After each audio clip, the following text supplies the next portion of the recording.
il doit quitter la profession, soit azobebisa mosala na biso. Un bon nombre ya ba journalistes nde ba teleme likolo na ba intervention na bango selon bango abebisi mosala na bango, même les politiques s'en mêlent. Ye nani Israël Mutombo oyo azali présentateur ya Bosolo na politique oyo ezali émission Bosolo TV oyo ezali télévision. Alors mikolo oyo on ne comprend pas absolument nini ezali koleka, bazali na raison baza na tort, on ne sait pas comme si j'allais intéresser société et que batumele batuninga mingi na lingi na pesa bino quand même réflexion nangaye sur ces points na guerre oyo zana kati ya kobota manasese mezolata corps. Alors vous devez savoir vraiment que les opese biso motema pasi parce que na mboka na biso makambo mingi na domaine nyonso batu bazali kaka ko s'étirer des sites ozoyeba te pona nini na pesi bino mbote bisika nyonso bozali kolandela biso, bozali éparpillé partout à travers le monde,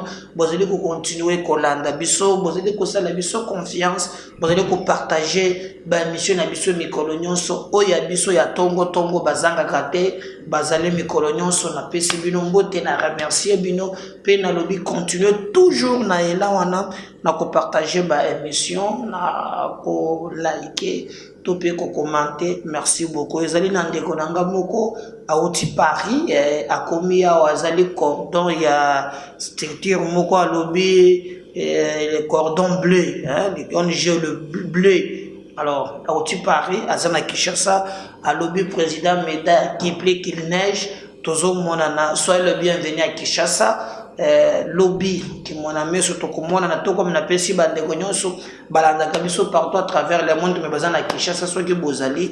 Merci beaucoup mais en tout cas ndeko na biso abenga insister lobby président je te suis de près awa nazana Paris te nazana Kinshasa pona moi mais que tout le monde na pesi yo mbote na secteur na nyonso cordon bleu na pesi bino structure na bino bleu na pesi bino mbote. Alors ce qui osa yomoko en ligne, partagez-les biso aider biso que comme la batu nyonso ba ibaza distrait yebisa bango bakota en ligne biso to bandi émission mokolo ya mlelo. Alors bande konangai ça chauffe ici à Kinshasa. Tozo yebate ce qui est quand même na structure moko ekoki ko sangisa pe ba congolais mokolo mosusu.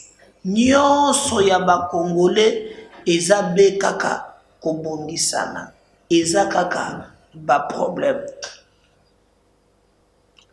État général de la presse et salamaki le président de la République a bengisi yango et il a demandé aux journalistes ba meka quand même koloka lolenge nini bakoki kobongisa mosala na bango. Fake news ekoti na musala makambo mwa mingi ekoti na ba thématique wana et bato bakabwana na ki ebele na ba sous commission et ils ont travaillé, raison même pour laquelle le lobby et premier ministre Sama Lukonde Kenge il a offert un dîner na ba professionnels et médias balina bango ensemble do lengeni ni bakoki ko sala musala na bango ndenge sengeli. C'est dans ce cas-là que ba journaliste ba bimi moi mingi na ba résolution bazwaki ils ont levé quand même l'option bazu il faut ba senir milliers na bango entre autres bamusu balobi Moussala et Baby. Lelo, bazu par exemple, cas, ils ont un de komoko à sur l'émission, à l'ati, sultan et à magistrat. Zouzi, magistrat. Wana koto, ba, côté li moi mingite. Ya mi balé, baye kozwa Israël mutombo. Pona bango musala ekufi. Boyebi Israël abimi na système na ye ya sangu mokonzi. Alors, selon son inspiration, Ndena Landaye, Alobaki, il s'est inspiré à l'époque, na dialogue ya Senko, Oyabe Show le Azalaki. Alors, Yepa Lingabi Malokola pe abe, na lolenge na ye, ape salikanesi, ndenge nini ekoki koleka. Delikanisi wana eyeli. Et il a commencé son émission na chaîne Yazaria Sorberwa, Zalaki Africa TV, Bosolo na politique, mais style naye ala taganzambala lokola sango. D'ailleurs, je me souviens, tango alongwa kipo, un certain aye kolongwana, baye ko remplacer ye na Thierry Lando comme pape de la communication. Il peut venir dans pe nzambala mususu yekudimana soki cardinal. Ça a pris un peu de temps. Mais mikolo oyo elamuki. Selon ma recommandation, oyo bazui parce que moi j'étais dans une émission avec Yves Bouya, où il a fait partir na l'état général à lobby, bazui ba résolution. Plus jamais, pas question, il y a une mission, montola toge, le la magistrat, topé montoyer, à la qui sultan, amibenga gasango. Pas question, il y a Elokoan, et Sengeli et Sila. Et, soit aux journalistes, au lati veste, la cravate, ou bien Eloko lati, soit il n'est pas au tiki. Alors, ezali débat ouvert. Motrongo peut se payer les cas de Sinaï. Maintenant, moni est comme koya na batu nyonso. Tout le monde. Et plus loin, batu comme corrélé yango. Bon, à mon humble avis, je crois que professionnel et média basali, on peut aussi communiquer par les images. On peut communiquer par les gestuels. On peut communiquer par un comportement. Yango au monaka, batangi musala na balobaka. Tout est communication. Motunzo cause la fongoli monokote. Mais à Talio, on comprend dans la lobby. Moi, je connais vieux moko, tozala kanaye, vieux wana, bazena code na moi sinaye. Soki kaka lobby que bogolia fufute, ya lobakate. So betika lusuboy. N'engem so moi sinaye que de omisa biloko. Mais il n'a pas parlé. A betika lusuboy, papa. Au côté de la politique, au côté de la Kassusula, Poutou, Ibenge, Bilobe Yakati. Alobi na yete mila a fini kaka l'usa code.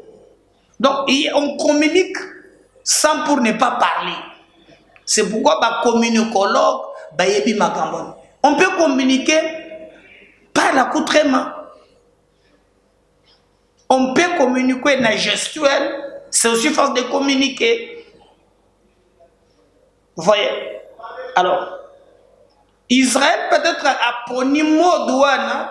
D'abord, ça lui a aidé il a se démarquer rapidement. Sango, sango, sango, sango. Et puis si batukanda, bango musuba monike bango batangi chik. Hein? Bamoneli musala wana pasi. Bakoki pe kondima teke biloko wana ekota na profession. Mais moi, je pense que l'INPC, ils ont une commission de discipline, une éthique. C'est là qu'on devrait quand même débat. Par exemple, non, ils ont parce que Israël a évolué, Israël a profité à Salibo, à Yassima. D'ailleurs, il n'a pas fait la communication, c'est un laborantin. Bon. Comme d'habitude, les débats au Congo, Tolongwa Kanaba n'a pas fait un résultat. Biso Tobata Baka n'a pas diplôme. Bon. Yo, par exemple, le gos de la OSA, expert, au Tanga na Taïwan, aux diplômes à Francfort, master en communication, na Tumbuktu, ok. Faisabilité. Qui détient l'opinion aujourd'hui? Moto na moto, azana catégorie yabato balanda kaye. S'il faut garder, par exemple, l'opinion, moto na moto azana ndenge na ye. Alors, le lenge makambongo na mukina vitesse, nazo comprendre te.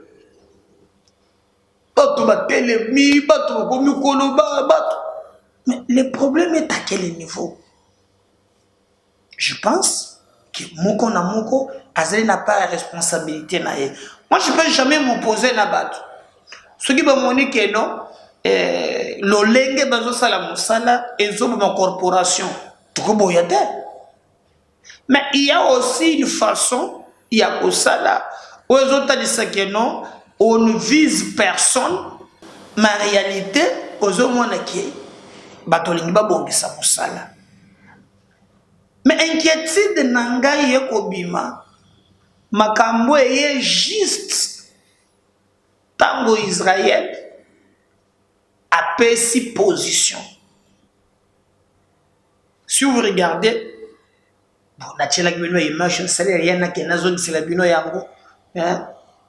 mais bomoni même na un député national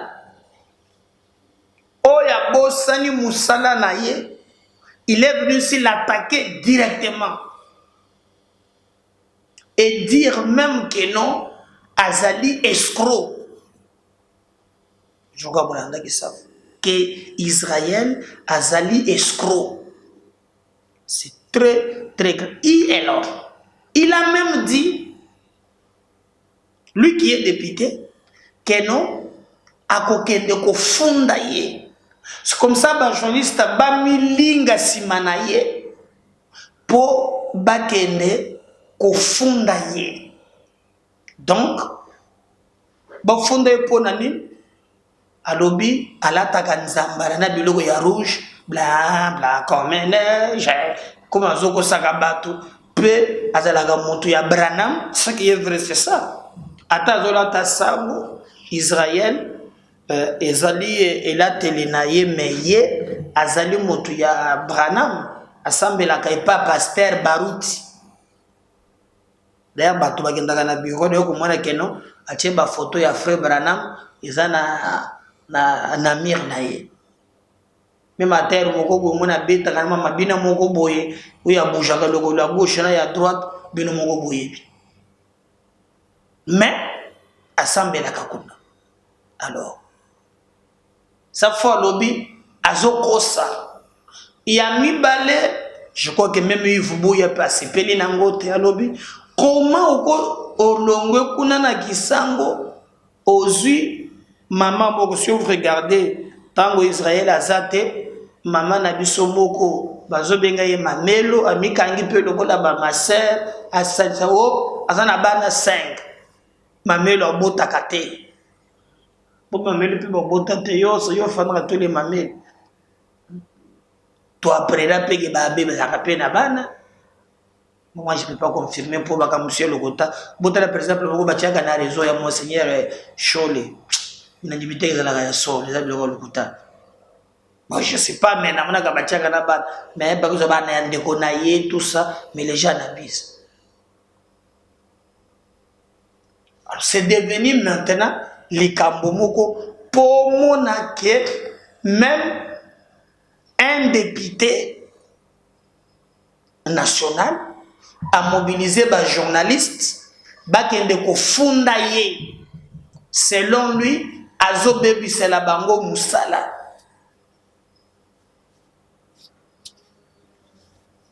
Donc na mikolo zoya ba ko imposer alors Israël soit lingaza na kimia comme ça longola sultan alongola nzambala pour être makambo ezala bien azala l'aise. Mais ba réaction nyonso ya kofunda ye ya kosala boye ebimi kaka na moment oyo ye Israël babandi kowelela apesi point de vue na ye. Je crois que wana ni fona chelebino ngo bokolandago il a donné son point de vue na ba liber nyonso. Il peut avoir raison ou pas. Mais il y a batu nyonso bazopesa ba point de vue na bango mikolo nyonso. Oh Kabila Zamala Tshisekedi Azamabe Kabila ça a commis bien boyena boye. Mais tout le monde azali capable ya ko mettre point de vue na ye surtout ceux qui t'opposent démocratie lokola mode ya gouvernance. Tout le monde a mettre son point de vue. Aujourd'hui, bao bazo prétendre que baza ba grand leader, bazo mona ki communication wana ezali bien te ezoli ya bango.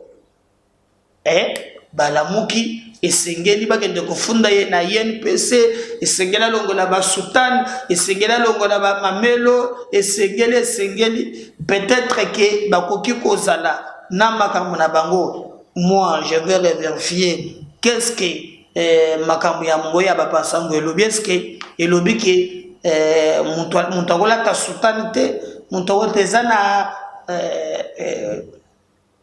habillement moko o ezali na ba règlement intérieur na bango. Je pense qu'il faut que s'habiller dignement sans problème. Est-ce que ba exigeant na ba détail. Je peux prendre les risques non boy na boy. Moi c'est que maintenant contexte. Hein? Contexte oyo bango bazali komi retrouver na yango. Les contextes posent au moins problème. Le contexte. Oui. Le contexte pose un peu problème. Est-ce que normalement et cause à la bongo? Non.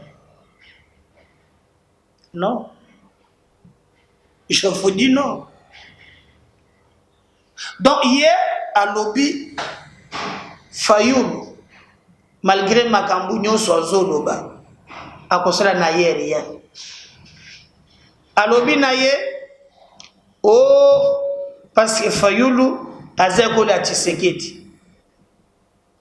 Si Fayoulou vient à reproduire makambuka ya gravité que le Félix Tshisekedi a sosala.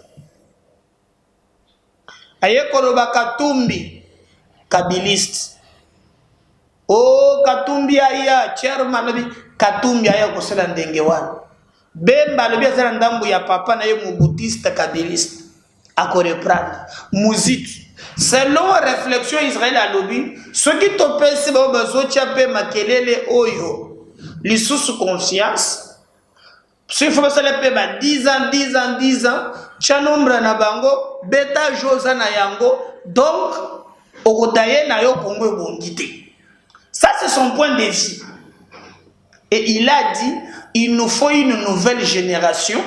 Il y a bateau yo bazana ba makambo wana te ba mekalo lengeli ni ya kotracer nzela mususu.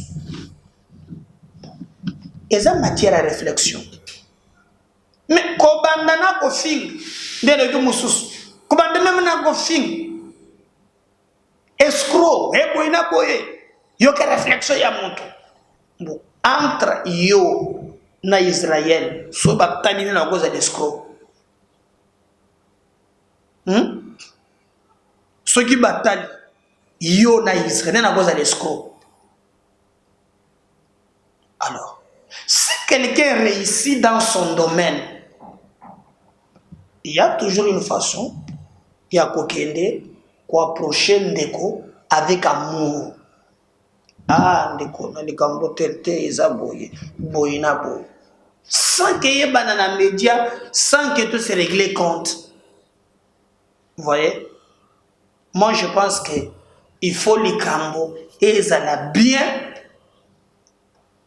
Alors comme balobi ke ba jeunesse ba se liguer bakende na INPC ko funda, je crois que vieux François Claude Kabulu mwana Kabulu nde bazalaka na commission wana ata foisa azali sous-souté. Donc je sais pas s'il y a cause là, on attend voir bakende ko funda ye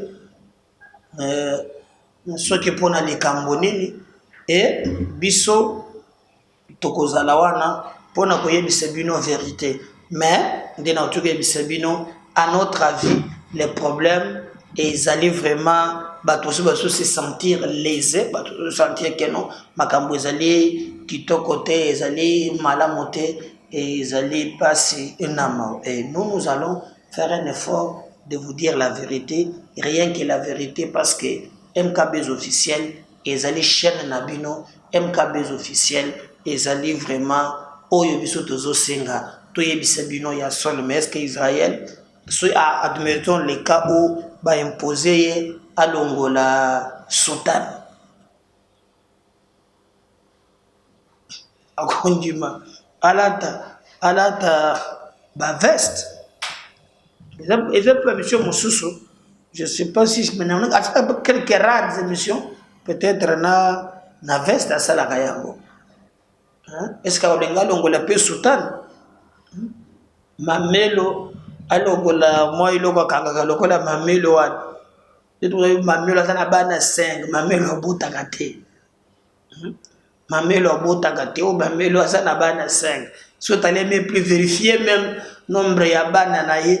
Quelle investigation quelle investigation mamelo azana na bana 5 ezali vraiment makambo ya kokama. Mais nous ce qui nous intéresse ezali tomeka kotia ba éloge na congolais moko na domaine où yazali celui qu'on produit to le ba iyo kende liboso ce koko so ezali ikisengeli ko reprocher ndeko na ndenge ya bolingo nde basala kandeko oleke to sala yango na de kanyisi moko net tozali ko régler biso na biso compte ezali malamu penzate de l'un ou de l'autre. C'est les Congos qui gagnent et non pas les individus qui vont gagner.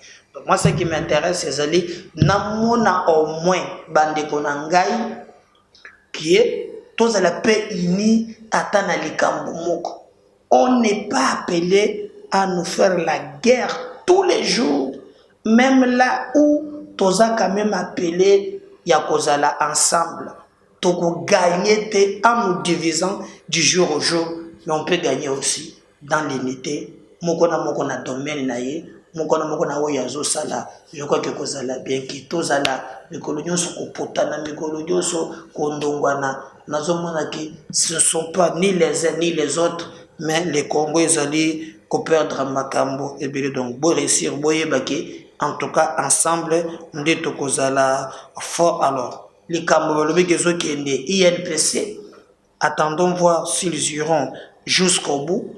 Donc merci alors et oui que tout est là dengue sukana INPC, mais bonne nouvelle les alipé pour ne pas couvrir fait basadio boye que namoni dondi abini fumukimbangu yende namoni adinga kotanda kwa avant mais dondi mabineza nini woba longole couvre fait bazongeli soko misala ya butu donc balongole couvre fait. Alors bato bako tambola mettre jusqu'à X temps. Il y a mibale, il faut retenir que aussi balongoli pour landa vidéo autokoche la bino oyo ministre il y a communication à l'obéli yango. Mais pour peut-être ma vidéo kolanda na série par série, nakolinga d'abord bolanda makambo oyo selon mon humble avis depuis Israël à l'obéli yango ndeli kumbutu mbutu oyo soki to silisi vidéo wana nous allons revenir to landa pe ndenge nini Kasongo na Patrick Mouya ya ba communiquer na lever ya couvre-feu pour te bato batambola ndenge balingi balobi pe lisusu ke non soki ba vacciner yo olingo voyager makamusu ya frais covid na maye oh donc voilà un peu tolanda d'abord Israël Mutombo, après nous allons suivre ministre de la communication Naka Songo. On revient juste après. Vous parlez du Premier ministre. Moi, je ne crois plus à ces gens-là. Je ne crois plus. Les politiciens, en tout cas, je suis malade. Hein? Vraiment, je ne crois plus. Les politiciens congolais depuis Mobutu jusqu'à aujourd'hui, ça, je ne crois plus. Ça, il faut oublier ça. Quand Mouzé est parti, j'ai compris, c'est comme si ma politicien m'a confié. Parce que politiciens, Kobanda, Liwaya Mouzé, des Kabila, les gens n'ont que des excuses. Soit on est mal entouré, soit on manque de personnes sérieuses, soit on n'a même pas 15 personnes, soit on manque de personnes capables de piloter. Donc il y a toujours une excuse de la part des politiques pour faire avaler Bisso incompétence dans quelque part. Moi, je ne crois plus à la politique. C'est ce que je demande à la population, retirer confiance dans mon politique. Ça, je ne crois pas. Attendez. Mouzé était un politique, les gens ont placé confiance, ils ont eu le résultat. C'est un politique modèle.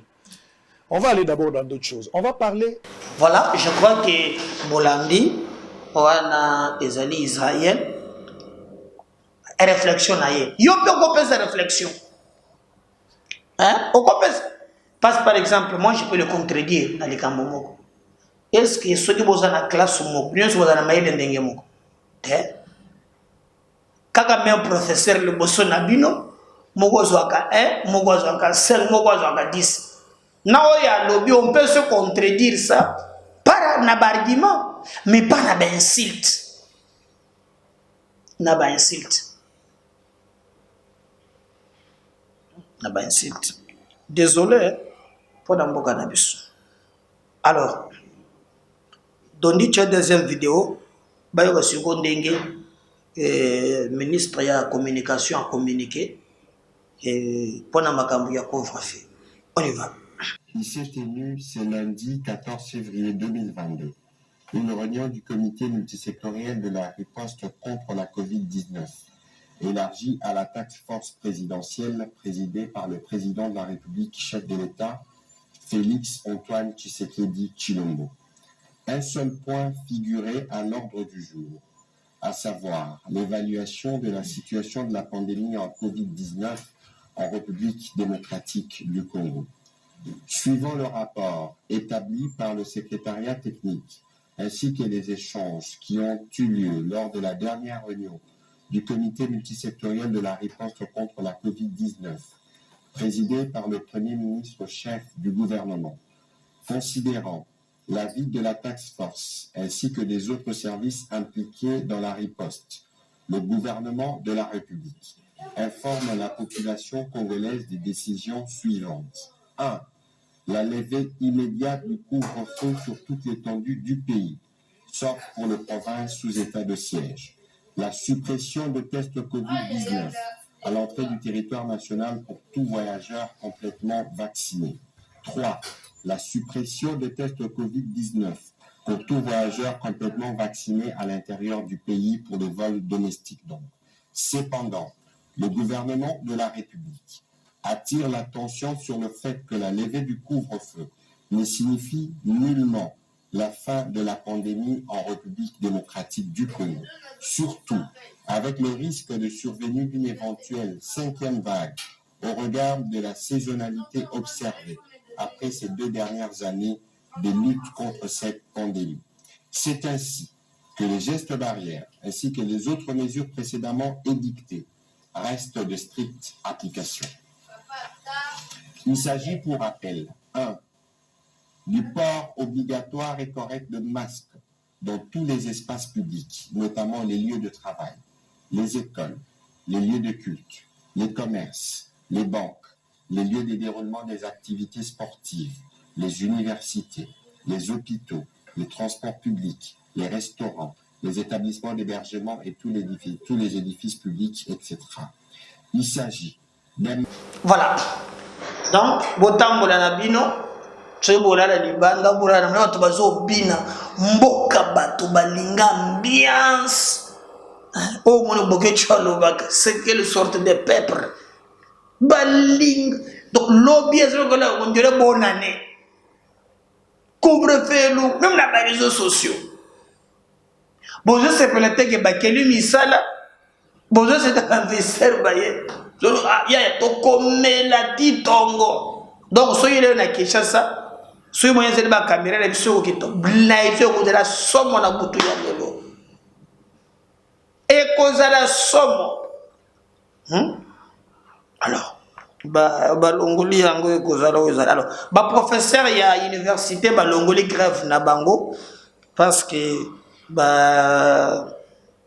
trouver un compromis, na ministre ici, Moïndo Zangi, trouver compromis, grève et longwe. Alors, bazo protocole d'accord, évoluer na musa na bango, na biso kota na classe. Alors, le premier ministre veut l'enrôlement et le recensement de la population.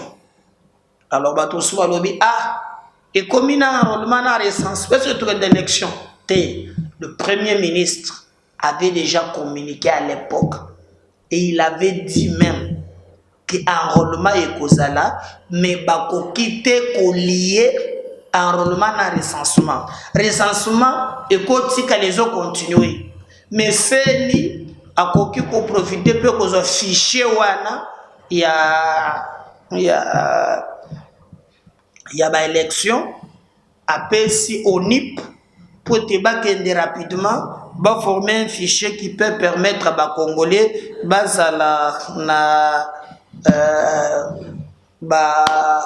donner et qu'on permettre à Bango qui va avancer. Donc, bande Gobazo tourne, premier ministre Tango Denis Kadima a communiqué qu'il avait dit ceci.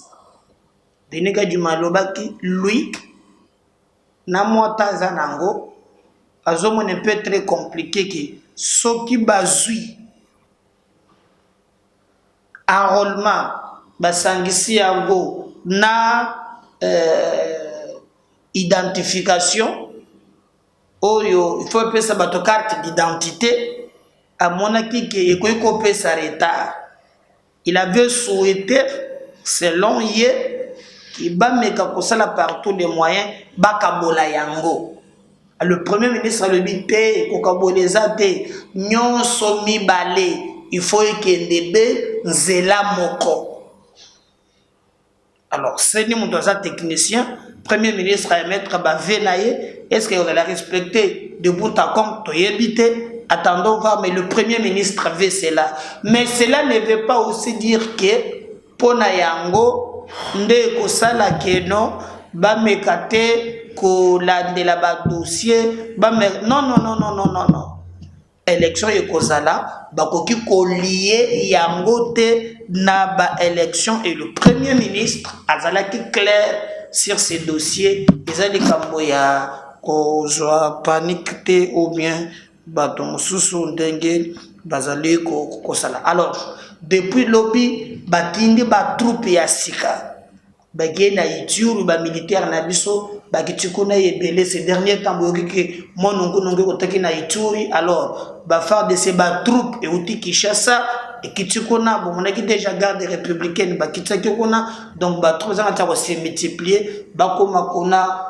pour être batala lolenge ni makambo ni wana ekoleka ino lo biso lo baka toujours na biso na MKB officiel eza na Congo na vente le baka allez-y tozali sima na bino mapinga na biso ya makasi tozosenga nzambe apesa bino victoire bobatela ndelo ya mboka na biso surtout monguna alonga bino te bozala motiver et nous demandons le gouvernement de les appuyer ndenge bakeye balonga mboka na biso ezala na kimia nyonso. Fayulu acquise Tshisekedi auprès des chefs d'État africains pour son leadership faible.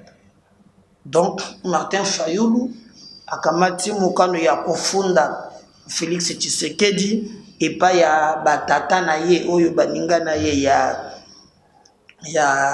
Union africaine. Donc makambo ezali un peu très compliqué. Alors il y a lobby Tshisekedi aza leadership na ye eza faible. Alors ake kofunda ye epai ya batata na ye oyo tobengi tata ya Union africaine. Bon, nakanisi peut-être que pour batata wana basala na ye nini ndenge d'abord Union africaine ezalaka mboka ya mwana na mwana mutu na mutu akipaka moninga te.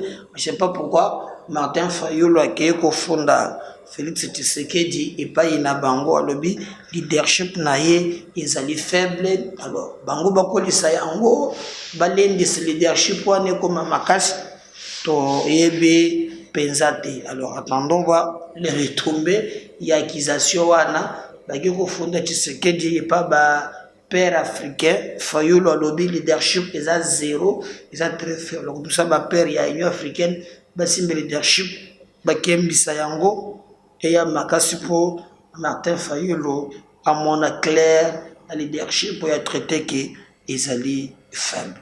Mais dans tout ça, il faut que le Congo gagne. Partagez cette émission, likez, commentez yango surtout. Ceux qui vous abonnez, demandez nangeza moko. Pardon. Abonnez-vous. Pese biso makas pour titozongela kayo. Naba partage nenge bozo sal. Retenez que si le Seigneur ne revient pas, tous os le numéro ressources. Bye. Merci. On remet les minutes.